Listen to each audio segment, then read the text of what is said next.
बिस्मिल्लाहिर्रहमानिर्रहीम, अस्सलाम वालेकुम। Welcome to my YouTube channel. आप सब कैसे हैं? उम्मीद है सब खैरियत से होंगे। आज मैं आप लोग के लिए मूली के कोफ्तों की रेसिपी लाई हूँ। बहुत ही जूसी, बीफ के, चिकन के, मटन के तो आपने खाए होंगे, लेकिन आज जो हम बनाने वाले हैं मूली के कोफ्ते, यकीन जाने खाने वाला शनाख्त नहीं कर पाएगा कि ये मूली के। बहुत ईजी रेसिपी है, तो मेरी रेसिपी पूरी वॉच करनी है। तो चलते हैं रेसिपी की तरफ।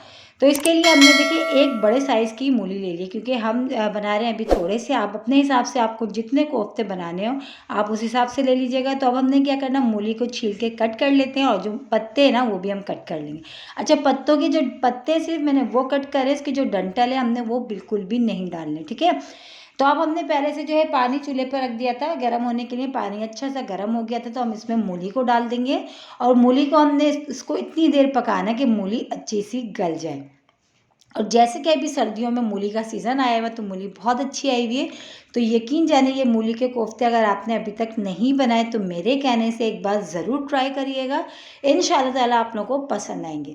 तो ये देखिए जो है अभी थोड़ी सी कच्ची लग रही है, तो इसको अभी हम और थोड़ी देर अच्छा सा बॉयल होने देते हैं बस। लेकिन मिनटों में बॉयल हो जाती है, ज़्यादा टाइम नहीं लगता मूली को बॉयल होने में। तो ये रेडी हो गई है। बस अब हमने क्या करना है, इसको स्ट्रेनर में हमने निकाल लिया, छान लिया, इसका पानी हमने अलग कर लिया।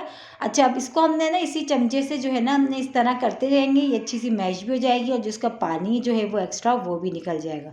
क्योंकि हमने बनाने कोफ्ते, तो कोफ्ते में जो है बिल्कुल भी पानी ना रहे। देखिए पानी निकलता जा रहा है नीचे, और देखिए चमचे से इस तरह हमने अच्छे से इसको मैश भी कर लेंगे, हो जाएगी। ये गली इतनी अच्छी सी गई है कि ये चमचे से आराम से हो जाएगी। अब हमने क्या करना है, चमचे से सारी अच्छी सी मैश करने के बाद अब हमने इसको हाथ में ऐसे पकड़ना है, और इसको देखें अभी दबाएंगे तो अभी इसमें और पानी है बहुत सारा। क्योंकि अब पानी बिल्कुल भी नहीं रहना है जब हमने कोफ्ते बनाने हैं, वरना कोफ्ते जो हमारे बिखर जाएंगे, वो अच्छे से नहीं बनेंगे। तो बस सारा पानी हमने ये निकाल देना है। अगर आप चाहें तो मलमल के कपड़े में भी इसको डाल के सारे को इकट्ठा आराम से निकाल सकते हैं, लेकिन अभी मैं आपको बता रही हूँ शॉर्टकट तरीका। इस तरह हाथ से इसको हम प्रेस करेंगे ना, तो अच्छे से सारा पानी निकल जाएगा, ठीक है। इसी तरह जो है हमने हाथ से दबा दबा के सारी जो मूली हमारे पास, इसका हमने पानी निकाल लेना। और देखिए एक मूली की हमने बनाई है, इतनी बड़ी मूली हमने ली थी, इतना जो है ये बना है। तो ये देखें पानी कितना सारा दबाने के बावजूद भी इतना सारा निकला है। तो अब हमने क्या करना, मूली हमारी बिल्कुल रेडी है, इसमें बिल्कुल भी पानी नहीं है। अब सबसे पहले साबुत धनिया और ज़ीरा, जिसको मैंने जो भून लिया था, इससे हाथ से क्रश करके इस तरह हम डाल देंगे। और ये जो भुना हुआ होता है तो हाथ से क्रश हो जाता है, इसको हमें पीसने की ज़रूरत नहीं होती, क्योंकि दरदरा सा हमने इसमें अच्छा लगता है। ये हमने शामिल कर दिया। इसके बाद हम इसमें शामिल करेंगे हल्दी पाउडर। तो थोड़ा सा हम हल्दी पाउडर डालेंगे, क्योंकि हमारे कोफ्ते की जो क्वांटिटी है हम उस हिसाब से ऐड कर रहे हैं। आप जितने आपको बनाने हो आप उस हिसाब से ऐड करिएगा। पीसी हुई लाल मिर्च चली गई, हाफ़ टी स्पून मैंने इसमें शामिल कर दी। मिर्च भी आप अपने हिसाब से कम या ज़्यादा कर सकते हैं। अब 2 खाने के चमचे हम इसमें शामिल करेंगे बेसन। एक मैंने डाल दिया, एक मैं अब और डाल देती हूँ भर के। लेकिन बेसन को हमने भून लिया था, बेसन को हमने कच्चा बिल्कुल भी नहीं डालना, इस चीज़ का भी आपने ध्यान रखना है। तो 2 खाने के चमचे मैंने इसमें बेसन डाल दिया। हाफ़ टी स्पून से थोड़ा कम हमने इसमें नमक शामिल करा है, क्योंकि इसकी ग्रेवी में भी अभी हम नमक डालेंगे। तो बस अब इन सारी चीज़ों को अच्छा सा हमने हाथ से मिला लेना, और मिला के जो है इसके कोफ्ते से बना लेना है। अगर आपको लगे कि मूली में थोड़ा सा पानी आपको जो है महसूस हो रहा है, तो आप जो है बेसन थोड़ा इसमें और ऐड कर सकते हैं। लेकिन अभी जो हमने 2 चमचे बेसन इसमें डाला वो बिल्कुल परफेक्ट है। बस इससे जो है ना जो है बिल्कुल भी बेटर है, हमारा जो है ना गीला गीला सा, पानी पानी सा नहीं हो रहा। और देखिए आराम से देखिए इस तरह कोफ्ते बन रहे हैं। तो बस इसी तरह हमने सारे कोफ्ते बना लेना है।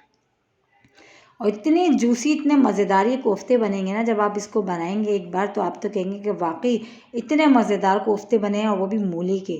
तो बस इस तरह हमने कोफ्ते बना लिए। अब हमने कढ़ाई में थोड़ा सा ऑयल डाला था, ऑयल में हमने जो है कोफ्तों को शैलो फ्राई करना है, ठीक है। ज़्यादा डीप फ्राई नहीं करना, शैलो फ्राई कर लेना है। बस इसको अलट पलट के देखें अच्छा सा माशाल्लाह से कलर आ गया कोफ्तों का। बस इसको हम निकाल लेते हैं, और इसी ऑयल में हम फिर इसकी ग्रेवी रेडी कर लेते हैं। ये वही ऑयल है जिसमें अभी हमने अपने मूली के कोफ्ते फ्राई करें। अब इसमें एक मीडियम साइज़ की प्याज, जिसको मैंने बारीक बारीक चॉप करा था, मैंने वो शामिल कर दी। अच्छा, प्याज को अच्छा सा गोल्डन सा कलर आने तक हमने इसको फ्राई करना है, ठीक है। तो ये मैंने चॉपर में चॉप करी थी प्याज, बस हल्का सा गोल्डन सा कलर आ जाएगा, हमने इसको इतनी देर फ्राई करना है। तो ये देखें प्याज जो है हमारी तकरीबन ये अच्छी सी हो चुकी है। अब इसमें शामिल कर देंगे हम टमाटर। तो 2 मीडियम साइज़ के मैंने टमाटर लिया था, जिसको मैंने मिक्सी के जार में डाल के पीस लिया था, पेस्ट बना लिया था, वो शामिल कर दिया। अब इसमें मसाले जाएंगे। मसाले में पिसा धनिया हाफ़ टी स्पून लाल मिर्च पाउडर, हाफ़ टी स्पून से थोड़ा कम हल्दी पाउडर और हाफ़ टी स्पून से थोड़ा कम नमक। ठीक है, तो बस अब ये डाल के हमने मसाले को बहुत अच्छा सा भूनना है। अच्छा, अभी हमने इसमें अदरक लहसुन का पेस्ट भी नहीं डाला, वो भी हम डाल देते हैं। तो 1 खाने का चमचा अदरक लहसुन का पेस्ट चलेगा। देखिए, वही सब मसाले जो हमारे पास घर में किचन में मौजूद होते हैं। ठीक है, तो बस अदरक लहसुन का पेस्ट भी हमने शामिल कर दिया। अब डाल के हमने इसकी अच्छी सी भुनाई करनी है मसाले की। मसाला हमारा जितना अच्छा भुना हुआ होगा, कोफ्ते उतने ही मज़ेदार तैयार होंगे।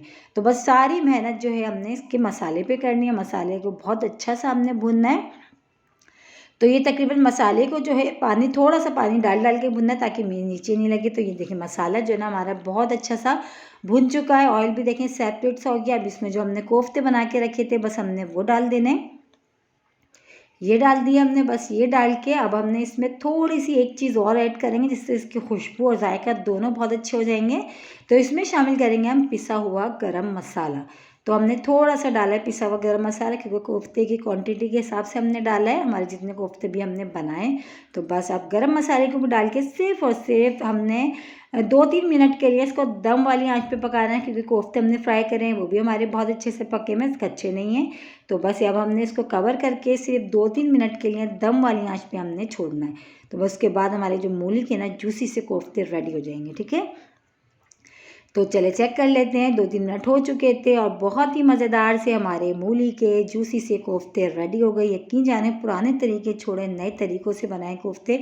अगर आपको खाना है कुछ अच्छा, यूनिक और मज़ेदार, तो ये ट्राई करें, बहुत मज़े के बनते हैं। बस इसको हम डिश आउट कर लेते हैं।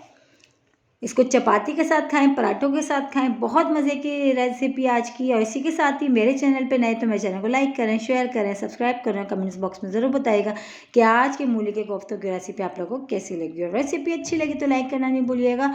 बहुत ही आसान से, मज़ेदार से, जूसी से आज के हमने बनाए मूली के कोफ्ते। मेरे कहने से एक बार ज़रूर ट्राई करिएगा, इंशाल्लाह ताला आप लोगों को पसंद आएंगे।